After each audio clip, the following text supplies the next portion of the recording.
रात के 3 बज रहा है। भोलू अपनी पड़ोसन की लड़की के साथ सपनों में रोमांस कर रहा है। सपने ही सपने में वो मुस्कुरा रहा है। तभी सुबह हो जाती है। भोलू की नींद खुलती है। वो बिस्तर से उठता है और ब्रश करने चला जाता है। ब्रश करते हुए सोचता है, क्या सपना था यार, काश ये हकीकत होता तो मजा ही आ। फिर भोलू दीवार पर टंगे अपने माँ बाप के फोटो को देखता है और हाथ जोड़कर कहता है, नमस्ते मम्मी पापा। इसके बाद वो काम पर निकलता है। रास्ते में देखता है कि वही पड़ोसन की लड़की घर के सामने झाड़ू लगा रही है। फिर वो झाड़ू लगाकर घर के अंदर चली जाती है। भोलू चुपचाप उसके पीछे पीछे जाता है और देखता है लड़की नहा रही है। भोलू का तो कंट्रोल ही उड़ जाता है। वो काफी देर तक छुपकर उसे नहाते हुए देखता है। लड़की नहाकर दूसरे कमरे में कपड़े बदलने जाती है। भोलू फिर से पीछे पीछे जाता है और छुपकर उसे कपड़े बदलते हुए भी देखता है। फिर भोलू लड़की के घर के पास जाकर डोरबेल बजाता है। डोरबेल की आवाज सुनकर लड़की चिल्लाती है, कौन है बे? एक सेल्फी भी लेने नहीं देता कोई। फिर लड़की दरवाजे के पास आकर बोलता है, कौन है तू? भोलू सीधे बोलता है, मैं तुमसे प्यार करता हूँ। लड़की जोर जोर से हंसने लगती है और कहती है, तेरी औकात नहीं मुझे संभालने की। ये सुनकर भोलू रोने लगता है और लड़की फिर जोर जोर से हंसती है और बोलता है, चल निकल पहले फुर्सत में। भोलू रोता हुआ वहां से चला जाता है।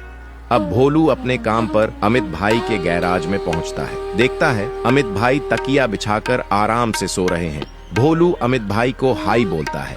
अमित भाई भी उठ के हाई बोलता है और बोलता है, जल्दी अब काम खत्म कर, बहुत हो गया, हाई बाय। और फिर वापस सो जाते हैं।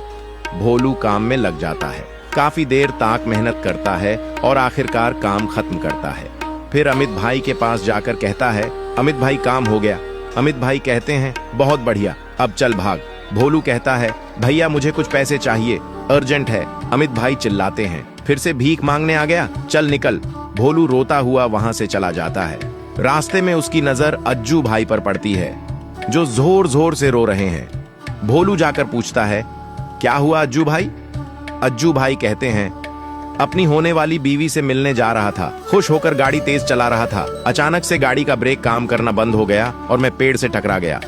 भोलू कहता है, मत रो भाई, मैं तुम्हारी गाड़ी ठीक कर दूंगा, मैं मैकेनिक हूँ। अज्जू भाई कहते हैं, अरे जल्दी कर दो, मुझे होने वाली बीवी से मिलने जाना है।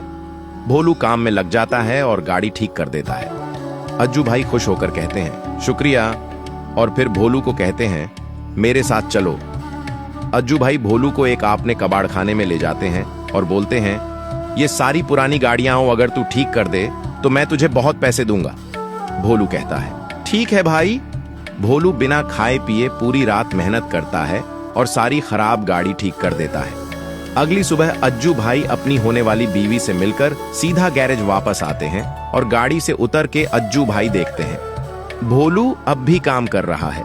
वो बहुत खुश होते हैं और भोलू को बुलाने लगता है। भोलू उठकर अज्जू भाई के पास आता है।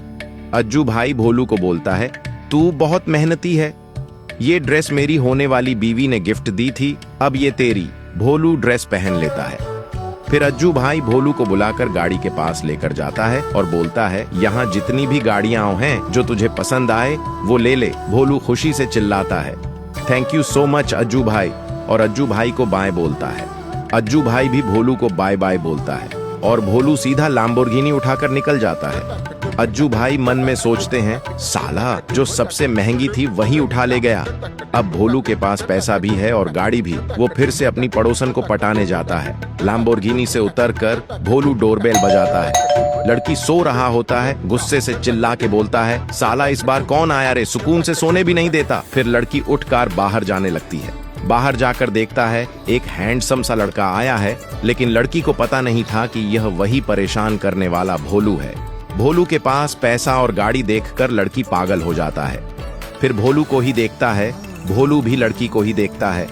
फिर लड़की भोलू को आई लव यू बोलता है, भोलू भी आई लव यू टू बोलता है।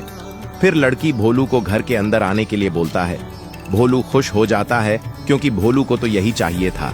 फिर दोनों घर के अंदर जाते हैं और लड़की का घर हिलने लगता है जोर जोर से, जैसे कि भूकंप आ गया हो।